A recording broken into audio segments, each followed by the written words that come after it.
ताकि आप तवज्जो से सुने। हम लोग अल्हम्दुलिल्लाह पिछले 10 साल से स्कूल चला रहे हैं। ये मुफ्ती साजिद साहब ही की निगरानी में, इन्हीं की जिम्मेदारी में स्कूल चला रहे हैं। बहुत बड़े स्कॉलर हैं। मुफ्ती के साथ साथ कई बड़े बड़े एजुकेशनल इंस्टीट्यूट ये संभाल रहे हैं। और इंडिया तो ठीक, बैरून मुल्क तुर्की वगैरह में भी इनके प्रोग्राम और लेक्चर्स होते रहते हैं। एजुकेशन के ऊपर अल्लाह ने बहुत अच्छी पकड़ और महारत दी। थोड़ा सा वक्त ज़रूर लेंगे, लेकिन आपसे गुजारिश है तवज्जो से सुने। इंशाअल्लाह बहुत काम की बातें आएगी, बहुत फ़ायदे की बातें हमारे सामने आएगी।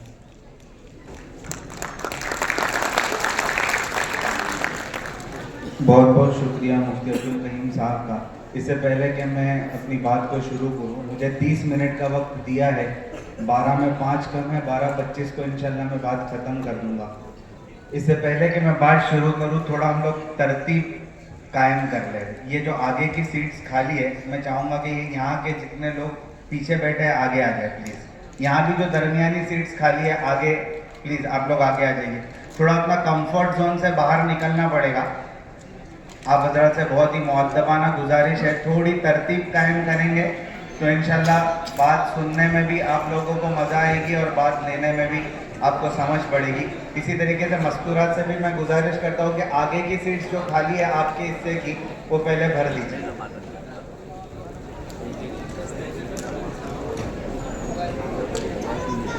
सुनाई दे रहा है आप लोगों को? पीछे जो बैठी है बच्चियाँ, आगे की सीट्स आपकी जो खाली है वो भर दीजिए प्लीज। आप हजरात भी यहाँ भी जितने हैं पीछे प्लीज, मर्द हजरात आप आगे आ जाइए प्लीज।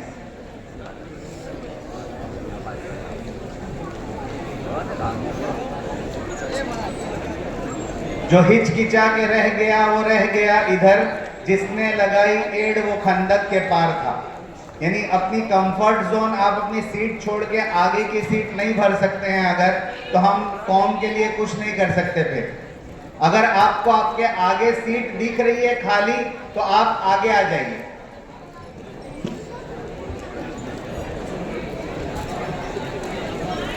हमारी कौम का मसला ये है कि हम एक दूसरे को देखते रहते हैं। अल्हम्दुलिल्लाहिल वाहिदिल मुतवहिद बिल वहदानियति हुवल्लाह, अल अज़ीज़िल मुतअज़्ज़िज़ बिल इज़्ज़ति हुवल्लाह, वल क़दीरिल मुक़तदिर बिल क़ुदरति हुवल्लाह, अल अव्वलु हुवल्लाहु वल आखिरु हुवल्लाह, अज़्ज़ाहिरु हुवल्लाहु वल बातिनु हुवल्लाह, क़ब्ल कुल्लि शैइन हुवल्लाह व बअद कुल्लि शैइन हुवल्लाह, ला खालिक वला मालिक इल्लल्लाह, वस्सलातु वस्सलामु अला सय्यिदिना मुहम्मद। अल्लाह के रसूल का नाम आए तो सभी हजरात दुरूद शरीफ पढ़े। वस्सलातु वस्सलामु अला सय्यिदिना मुहम्मद, अफज़लुर रुसुली मुहम्मद, अत्यबुर रुसुली मुहम्मद, अशरफुर रुसुली मुहम्मद, अकरमुर रुसुली मुहम्मद, साहिबुत ताजी मुहम्मद, साहिबुल मेअराज मुहम्मद व अला आलिहि व अस्हाबिहि अजमाइन। अम्मा बाद, क़ाल अल्लाहु तबारक व तआला फ़ी कलामिहिल मजीद वल फ़ुरक़ानिल हमीद, अऊज़ु बिल्लाहि मिनश शैतानिर रजीम, बिस्मिल्लाहिर रहमानिर रहीम, क़ुल हल यस्तविल लज़ीना यअलमून वल लज़ीना ला यअलमून, सदक़ल्लाहुल अज़ीम। बहुत ही मुअज़्ज़ज़ और मुकर्रम स्टेज पर तशरीफ़ फरमा उलमाए किराम और अज़ीज़ात मिल्लत, मैं बहुत ही स्ट्रक्चर्ड बात करूंगा। 3-4 बातें मुझे करनी है।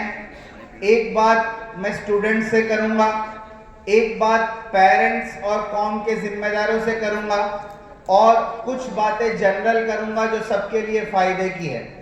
सबसे पहले स्टूडेंट्स का चूँकि प्रोग्राम है, मैं जमीयत उलमा कलोल के तमाम जिम्मेदारों को मुबारकबाद पेश करना चाहूँगा कि उन्होंने बहुत ही खूबसूरत प्रोग्राम मुनाकिद किया। अल्लाह तबारक व तआला मुंतज़िमीन के इल्म में, अमल में, जान में, माल में बरकत अता फरमाए। मैं मुफ्ती अब्दुल करीम साहब का बहुत ही ज़्यादा शुक्रगुजार हूँ। आपका बड़प्पन है, हर जगह हम जैसे छोटों को आगे करते हैं और काम लेते हैं। अल्लाह तबारक व तआला आपकी उम्रों में बरकत अता फरमाए और इखलास के साथ देश और दूर तक अल्लाह तबारक व तआला इनकी खिदमत को कबूल फरमाए।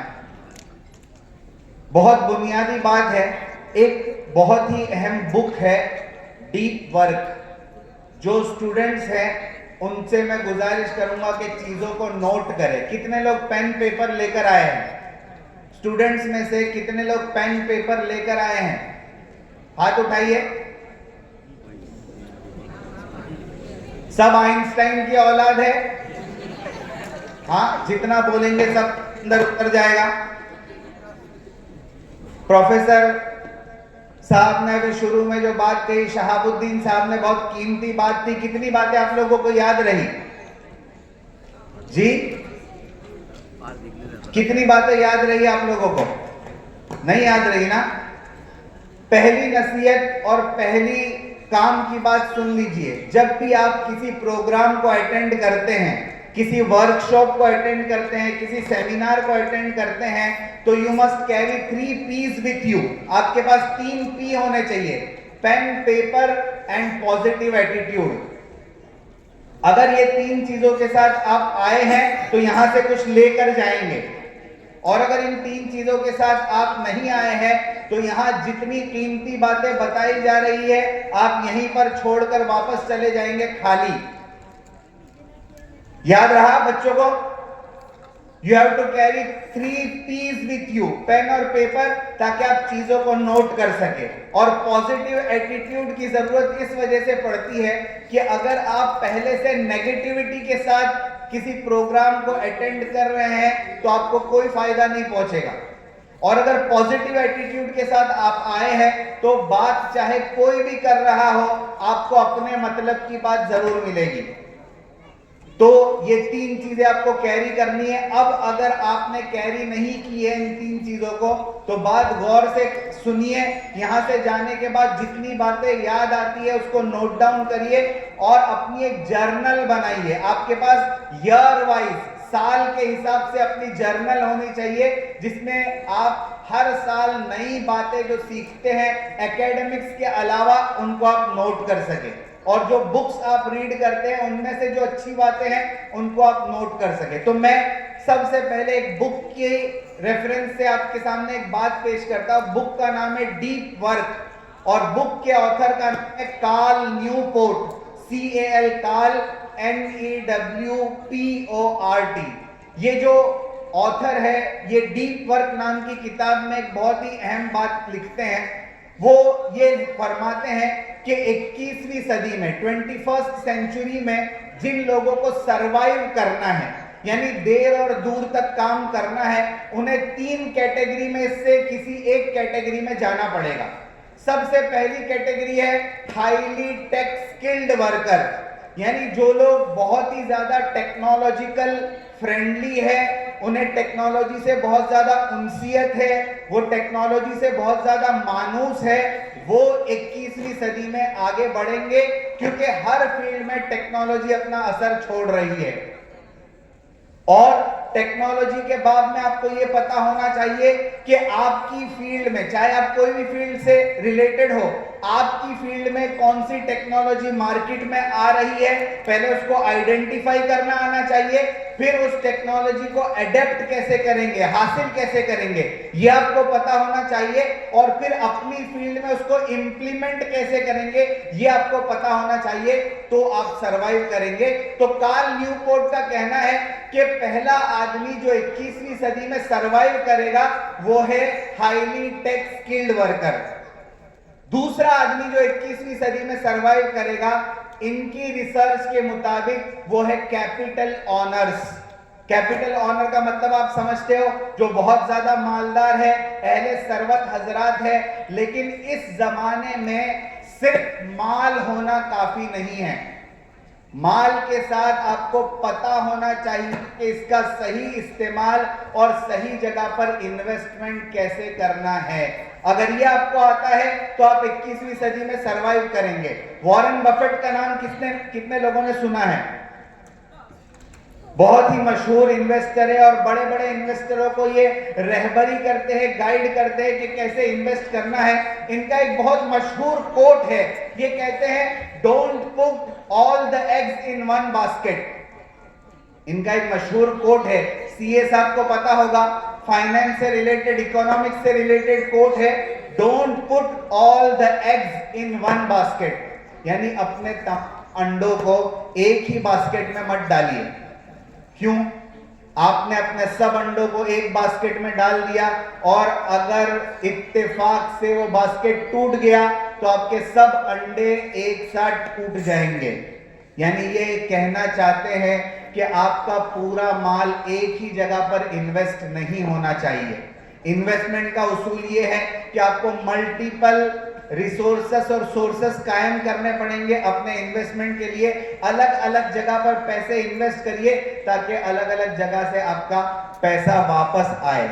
खैर, मुझे ये दो लोगों से बात नहीं करनी, ये तो बुक के अंदर एक रिसर्च था तो मैंने इन दोनों के बारे में बता दिया। मुझे जो बात असल में पेश करनी है, बुक का जो तीसरा हिस्सा है, इनका ये कहना है कि 21वीं सदी में तीसरा आदमी जो सरवाइव करेगा वो है सुपरस्टार। कौन है?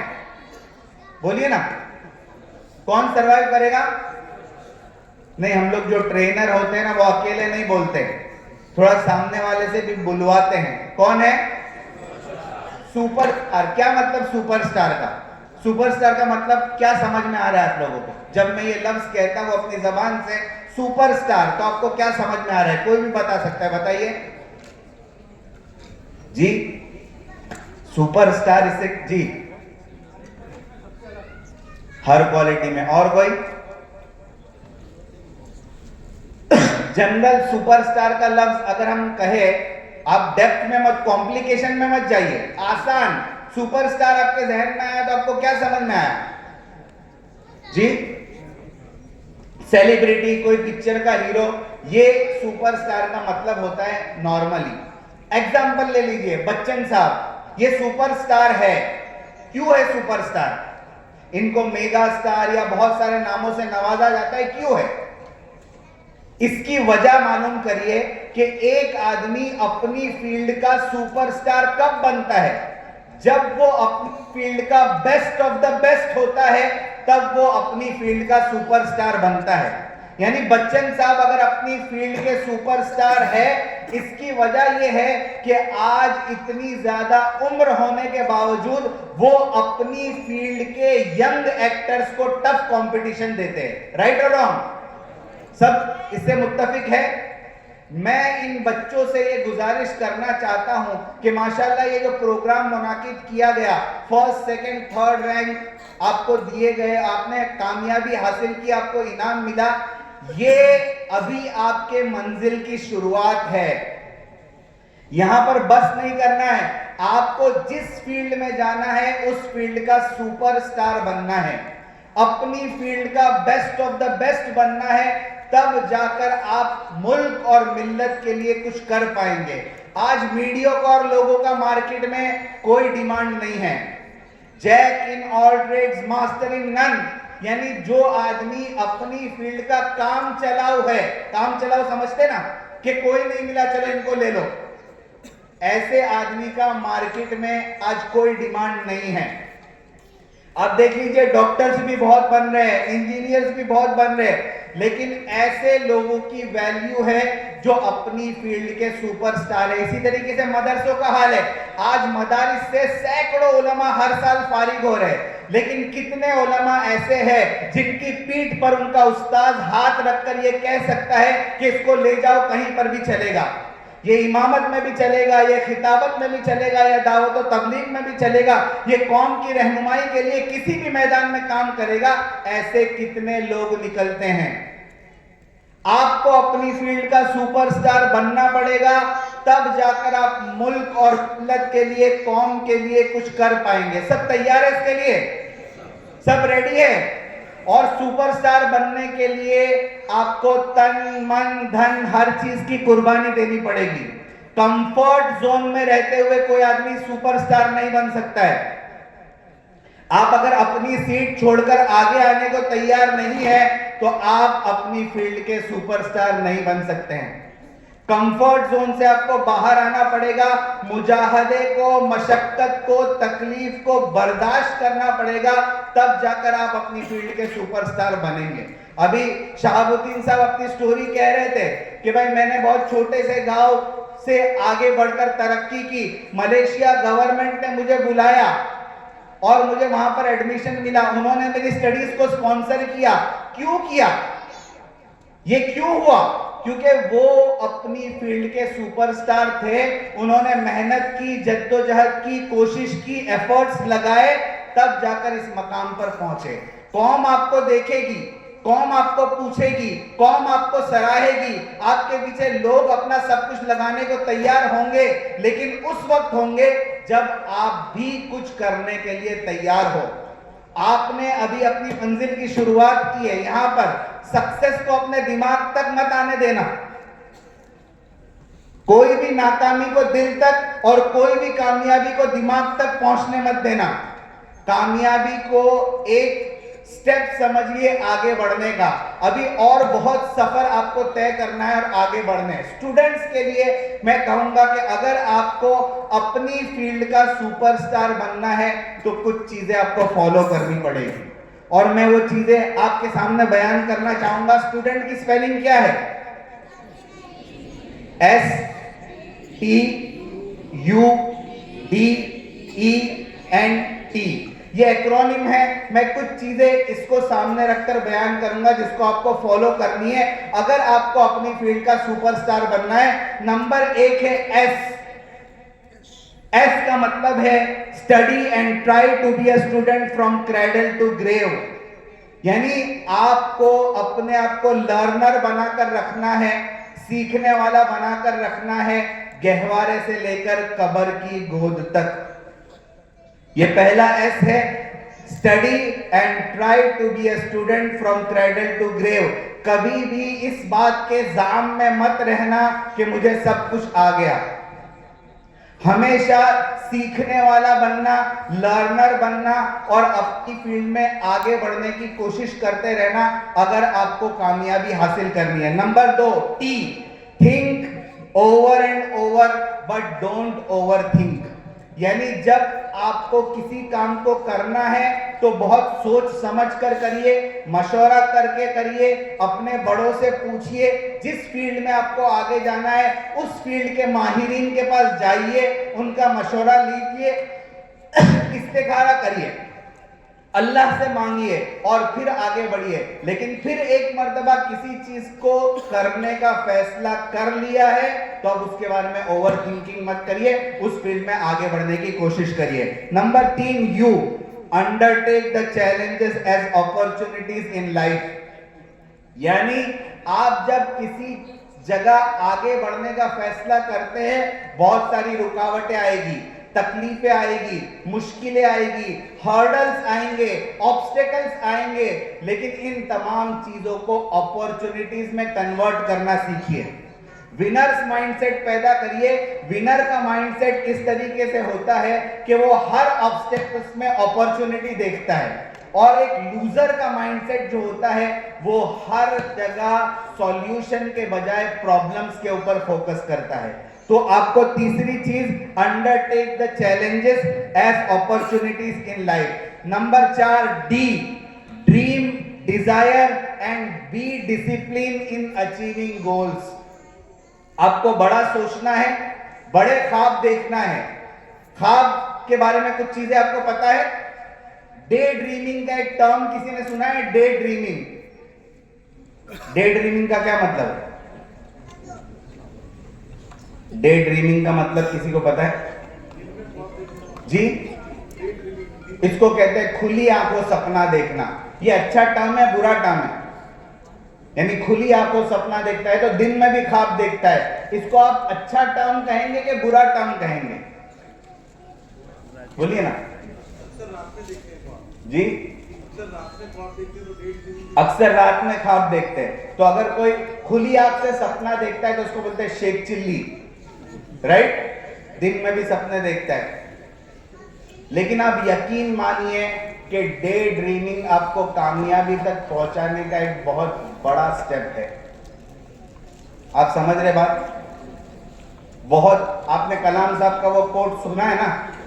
कलाम साहब का कोट सुना है? ख्वाब वो नहीं होते जो नींद में आते हैं, ख्वाब वो होते हैं जो सोने नहीं देते। यानी किसी काम को करने का आपने ख्वाब देखा है तो जब तक वो ख्वाब आपका पूरा नहीं होता तब तक आपको नींद नहीं आनी चाहिए। ये है ड्रीम। और अगर ड्रीम के बारे में मजीद मालूमात चाहिए तो सूरह यूसुफ जाकर पढ़िए कि किस तरीके से कुएं में पड़ा हुआ बच्चा तख्त पर बैठता है। आप सूरह यूसुफ को पढ़िए ड्रीम के बारे में। और खुद कलाम साहब जब आपका इंतकाल हुआ, कलाम साहब का जब इंतकाल हुआ तो लीडिंग सिटीज के टाइम्स ऑफ इंडिया की जो हेडिंग थी वो अजीबोगरीब थी। किसी को याद है? जब कलाम साहब का इंतकाल हुआ तो टाइम्स ऑफ इंडिया की हेडिंग क्या थी पता है? बहुत अजीबोगरीब हेडिंग थी और एक मुसलमान की बहुत ही काबिल फख्र हेडिंग थी। टाइम्स ऑफ इंडिया कलाम साहब के इंतकाल पर लिखता है, आज ऐसा आदमी हिंदुस्तान से चला गया, the man who taught India to dream, जिसने हिंदुस्तान को ख्वाब देखना सिखाया था। हमारे लिए फख्र की बात है। लेकिन ऐसे एक दो एग्जाम्पल्स हमें मिलते हैं। मैं इस हॉल में से ऐसे कई एग्जाम्पल्स क्रिएट करने हैं जो कलाम साहब के मकाम तक जाए, और आप जा सकते हो, इसमें कोई दो राय नहीं है कि आप जा सकते हो। एक शायर का बहुत अच्छा शेर है, बाहुनर होकर कुछ न कर पाना, बाहुनर होकर कुछ न कर पाना, रेजा रेजा होकर बिखर जाना, मुझको बेहद उदास करता है, खास लोगों का आम रह जाना। ये खास लोगों का मजमा है।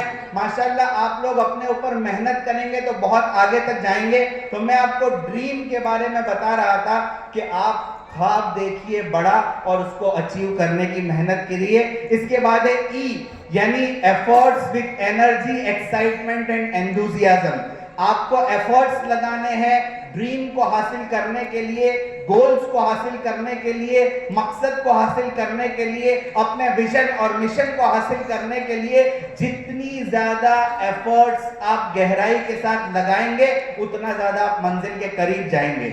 इसके बाद है N, navigate the path less travelled and avoid following the crowd. ऐसा रास्ता इख्तियार करिए जहां पर भीड़ नहीं है। आपको भीड़ से ऊपर उठकर काम करना है, भीड़ में जाकर खो नहीं जाना है। तो ऐसा रास्ता इख्तियार करिए जहां पर लोग कम चलते हैं। लास्ट है टी, और बहुत इंपॉर्टेंट चीज है, tie yourself with ultimate force of universe. यानी आपको ये तमाम चीजें अगर हासिल करनी है तो अपना ताल्लुक खालिक और मालिक के साथ जोड़िए। उस रब के साथ आपका ताल्लुक जितना मजबूत होगा, उसके साथ आपका कम्युनिकेशन जितना मजबूत होगा, उसके साथ आपका राब्ता जितना मजबूत होगा, रब के साथ अगर आपका ताल्लुक है तो सब के साथ आपका ताल्लुक हो जाएगा। आपके लिए आगे बढ़ना कोई मुश्किल नहीं रहेगा अगर आपने अल्लाह तबारक व ताला के वहां रोकर अपने मसाइल को हल करना सीख लिया है। और इसके लिए सब बच्चों से मैं गुजारिश करता हूं कि नमाजों को किसी भी हाल में न छोड़िए।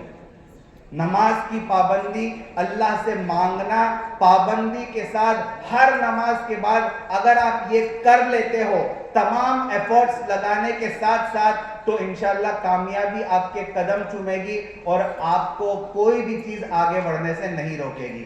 और दुआओं में अपने माँ बाप की दुआओं को कभी फरामोश न करना।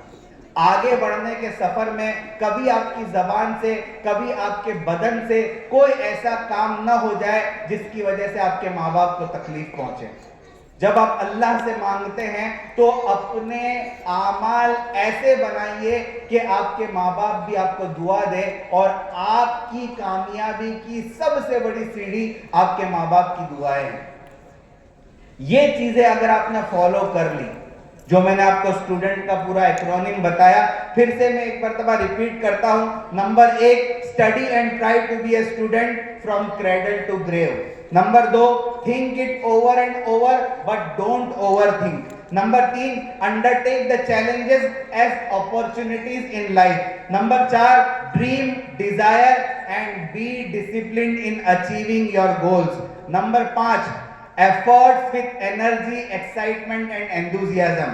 Number 6, navigate the path less travelled and avoid following the crowd. और लास्ट में, tie yourself with the ultimate force of universe. जब ये चीजें आप दुआओं के साथ करेंगे, अल्लाह तबारक व तआला आपको कामयाब फरमाएगा। नीज एक बहुत अहम बात आपसे कहना चाह रहा हूं, वो ये है कि आपको होलिस्टिक क्वोशंट पर फोकस करना है। होलिस्टिक क्वोशंट का मतलब आप समझ रहे हैं? एक जमाना था एग्रेरियन एज, जिसको कहा जाता था खेती बाड़ी का जमाना। उस जमाने में लोग फिजिकल क्वोशंट के ऊपर बहुत काम करते थे, यानी जो आदमी जिस्मानी एतबार से बहुत कवी होता था उसके ऊपर फोकस किया जाता था। उसके बाद का जमाना जो आया वो मशीनों का जमाना था, जिसको बहुत ही ज्यादा इंडस्ट्रियल एज के नाम से याद किया जाता है। मशीनें बनने लगी तो लोगों ने PQ की जगह IQ यानी इंटेलिजेंट क्वोशंट पर फोकस करना शुरू किया।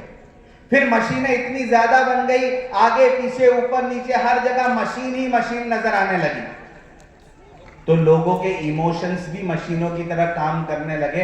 अब लोगों को एहसास हुआ हमें इमोशनल क्वोशंट पर यानी जज्बाती जहानत पर काम करना पड़ेगा।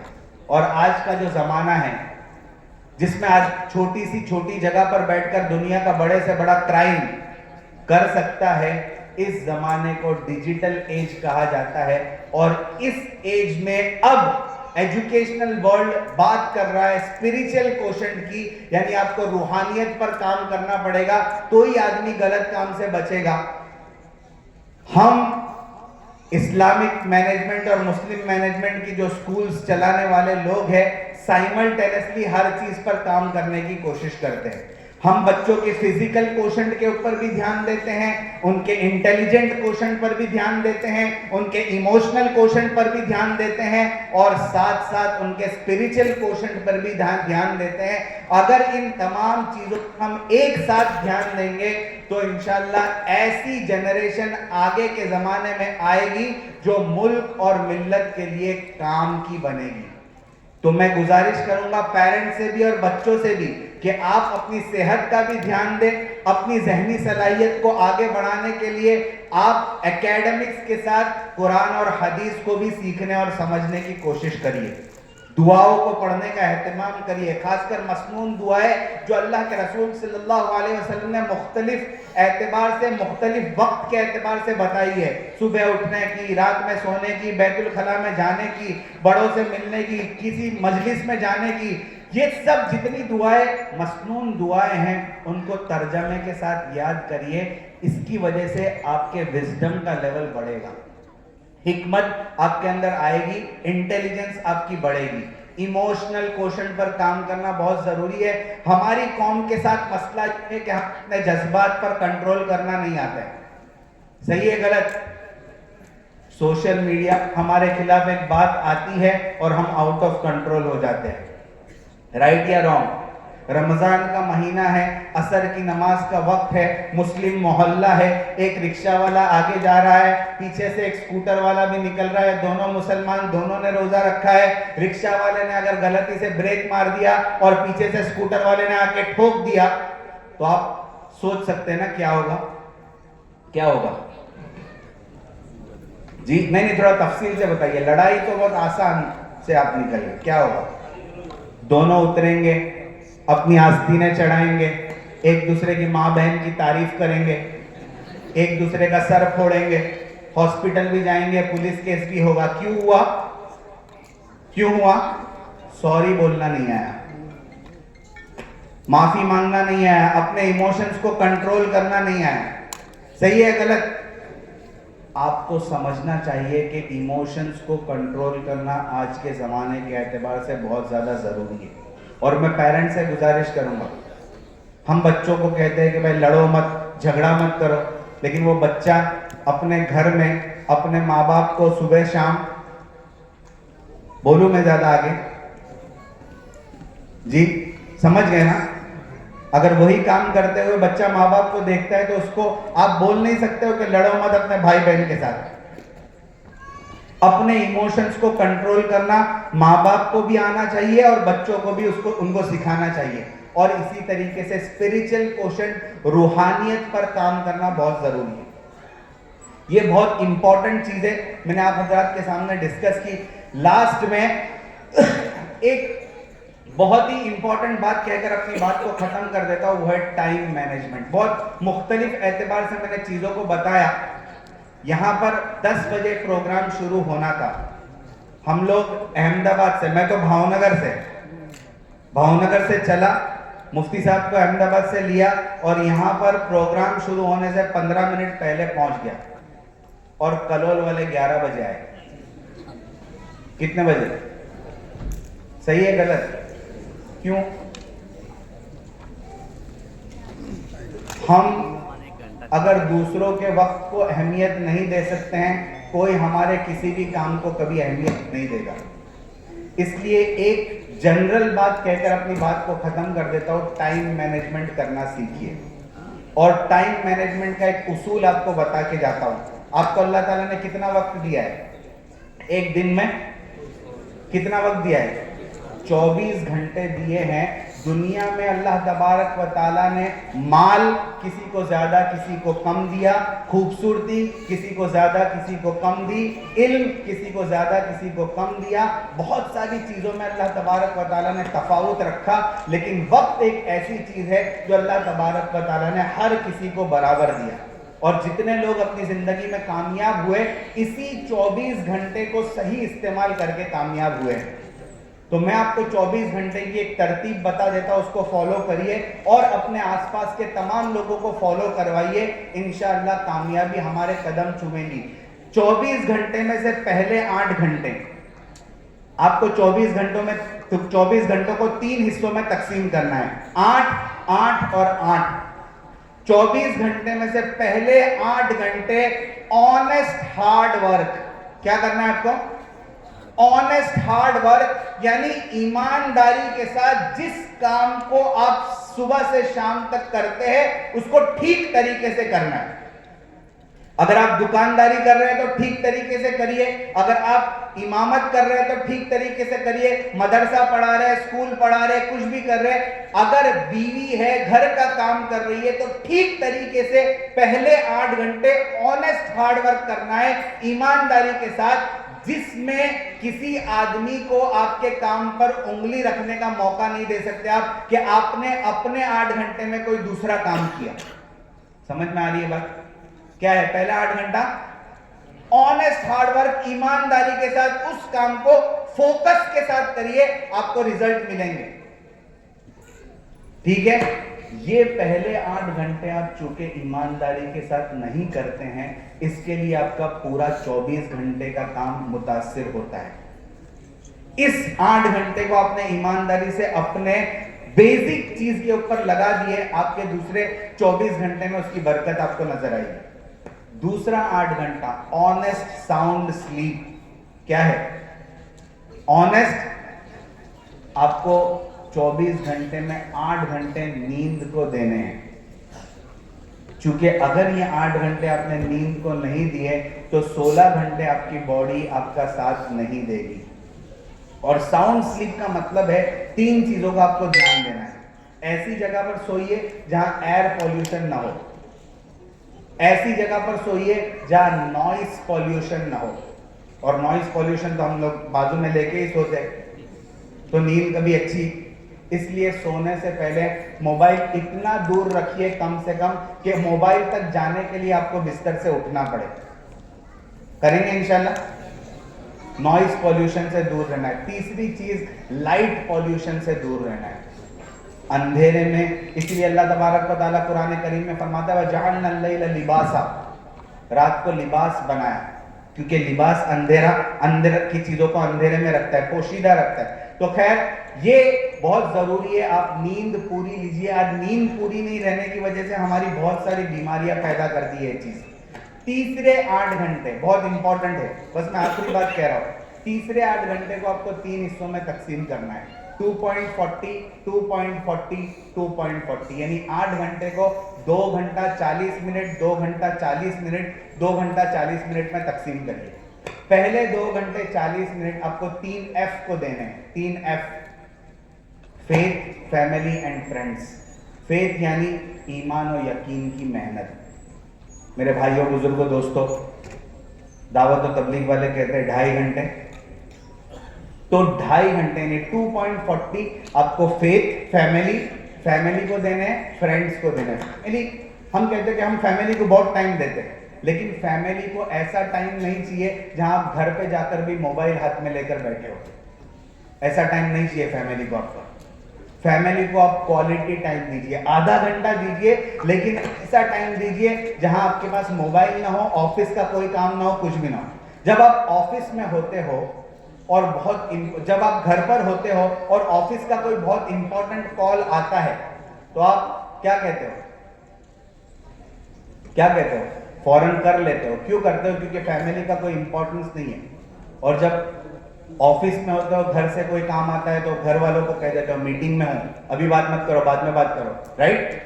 यानी फैमिली का कोई इंपॉर्टेंस नहीं है आपको। तो फैमिली को क्वालिटी टाइम देना है। Faith, family and friends. थोड़ा टाइम दोस्तों को भी दीजिए।